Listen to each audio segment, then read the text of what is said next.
noite, Santa Clara para clarear.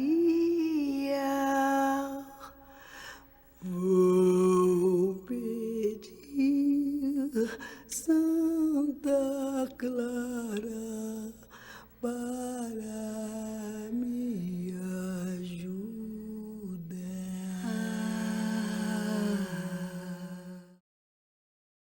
Um dos caminhos que você falou, eu achei bonito, é reunindo vozes que a gente pode mudar isso, né? Na verdade, permitindo tirar invisibilidade, dar voz, não é dar voz, né? Reunindo essas vozes que a gente pode escrever outra história, né? E outras histórias do Brasil.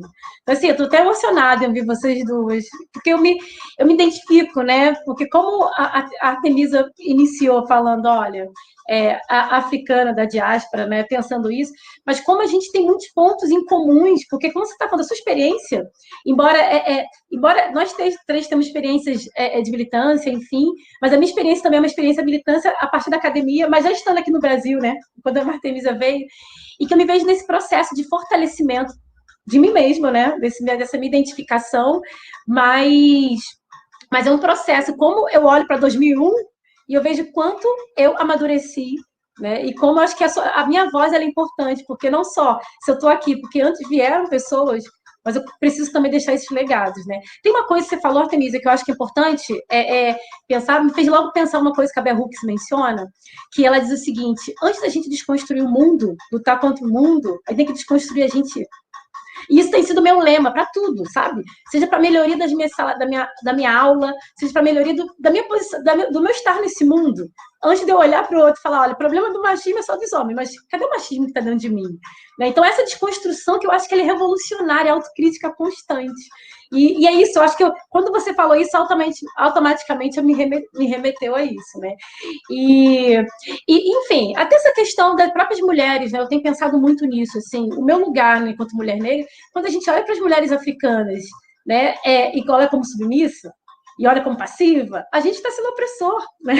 E às vezes eu provoco as mulheres que se dizem as altas revolucionárias, enfim, olha só, a gente está olhando para outra lá, você não sabe nada da cultura e você está definindo, sabe? Está definindo, tem posicionamentos, etc., como se a outra, enfim. Então, acho que é esse olhar, sabe, que eu acho que é importante e necessário a gente ter, essa autocrítica constante como caminho de luta mesmo. E aí eu queria aproveitar vocês, né, a Graça, enfim, estou encantada com vocês aqui, um pouco para ouvir, assim, a questão, vocês falaram o tempo todo do posicionamento político de vocês, posicionamento profissional, eu queria que vocês falassem um pouco mais, né, no sentido de, porque é possível, assim, todo diálogo com vocês, perceber que vocês têm um diálogo da atuação profissional e atuação política. Eu queria que vocês falassem um pouquinho, vocês já falaram da implementação da lei, mas eu queria que vocês falassem um pouco disso, assim, como é que vocês se pensam, e vocês pensaram nisso, essa atuação política, e além de implementar a lei, o que mais vocês têm feito para pensar nessa atuação de transformação social, seja de combate ao racismo, para além da implementação da lei em sala de aula, e como vocês também têm feito isso, né? Ou seja, deixa eu organizar melhor. Como vocês têm atuado diretamente para a implementação desse ensino? Vocês mencionaram, se quiserem colocar, mas também para além disso, né? Eu sei que vocês fazem parte de associações, enfim. Como é que tem sido essas experiências de diferentes formas também de atuação de combate ao racismo, sabe? Enfim. Bom, eu descanso a Graça agora, volto a fazer essa parte rápida. Na Unilab, praticamente, antes de eu entrar enquanto estudante ainda, doutorado, eu organizava semanas de África em Salvador. Então, quase que entrou no calendário da cidade as semanas da África, né? A Semana da África, e nós toda semana, todo ano, tínhamos vários especialistas de todos os lugares do continente, a gente conseguia financiamento do governo do estado, do município, para trazer essas pessoas. Era uma forma também de reforçar esse ensino. E a gente tinha oficinas e mini-cursos com professores da rede pública em relação a essa história, né, da África, dessa lei 10.639. Assim que eu entrei na Unilab, peguei uma disciplina logo da historiografia da África, e depois uma disciplina no bacharel em Humanidades sobre os espaços na lusofonia, sociedade, diferenças nos espaços da lusofonia. Sempre eu procurava colocar alguma coisa que fazia as pessoas entenderem o meu lugar naquele momento de fala e por que eu estava aí, qual era o meu propósito. Qualquer pergunta que você fizer na sala de aula, primeiramente começo, quem é negro aqui? Quem se acha negro na sala de aula? Essa é uma pergunta fraturante. Muitos ficam calados, por mais que sabem que são negros, mas são pardos. Nós já sabemos disso. No decorrer da aula, as pessoas, no decorrer do semestre, se identificam no final como negros. Isso é um processo muito interessante. Percebi, criei um grupo de pesquisa, de extensão. Eu criei um curso de extensão sobre relações raciais na Unilab, uma universidade negra, né, internacional, mas que pouco se discutia nos seus currículos escolares, conteúdos curriculares sobre relações raciais. Aquilo deu muito bem, que eu pedi para o Leandro, na época, que é coordenador de BHU, eu pedi para ele, para eu criar uma disciplina. Criei a disciplina A Sala Lotada. Lotadíssima. Foi uma experiência incrível. As pessoas que entraram lá, pardos, saíram negras. Os que se achavam brancos eram pardos. Aquilo, para mim, foi marcante. Aí depois fui criar Vozes da África, porque a África ela é tida apenas como um todo homogêneo, para demonstrar culturalmente as várias formas, a partir de danças tradicionais, de sons e ritmos, do que a África é representada. Vozes da África é um sucesso no Ceará, na Unilab, como um projeto de extensão, é um projeto extenso mesmo, que tem hoje é um programa que tem 6 projetos, dança, música, nós temos estética, turbantes e tranças e turbantes, gastronomias africanas, e damos já várias vezes oficinas para o próprio restaurante da universidade, para a variedade dos pratos para servir para os estudantes, e também tem contação de histórias. Literatura é contação de histórias, além de poesia. Então, nós conseguimos fazer um trabalho pedagógico nas escolas municipais do Maciço, muito interessante, não só como próprio dentro da universidade. Aí eu vou criar a rima, quando me parece esse lugar, as mulheres africanas são submissas. Quando me chega esse discurso, a partir de um conflito entre homem e mulher, aí eu falei, poxa, eu quero falar de mim, através de mim. Criei rima. Chamei as meninas africanas da Unilab, vamos criar um grupo. Como é que é o nome? Alguma coisa sobre rede, que fortalece, que puxa.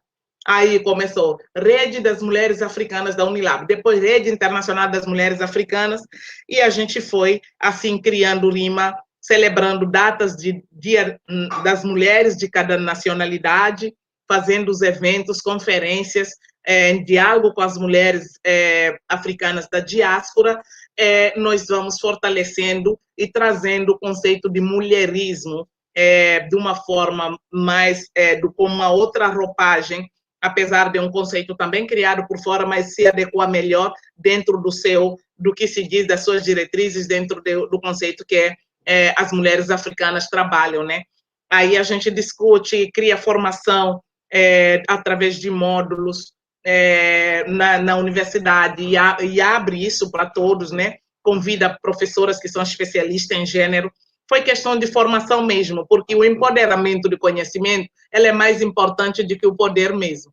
Quando a gente se empodera a partir desse conhecimento, o nosso poder ele vai vir, é uma soma a partir desse empoderamento de conhecimento. Então, essa base de formação, tanto em extensão como na sala de aula, e em projetos de pesquisa hoje que eu tenho sobre relações raciais na Unilab e no Maciço de Baturité, em relação à presença dos estudantes africanos, é muito interessante, porque nós temos uma cidade que deveria ser cidade universitária, mas que não consegue ainda se adequar, porque não foram preparados e que estariam recebendo africanos. Acho que se fossem pessoas oriundas de outras nacionalidades, de outros países, né, continente, seria um pouco mais ou menos conflitos existentes constantemente. E nós temos o velho conhecido da nossa sociedade, que é o racismo estrutural.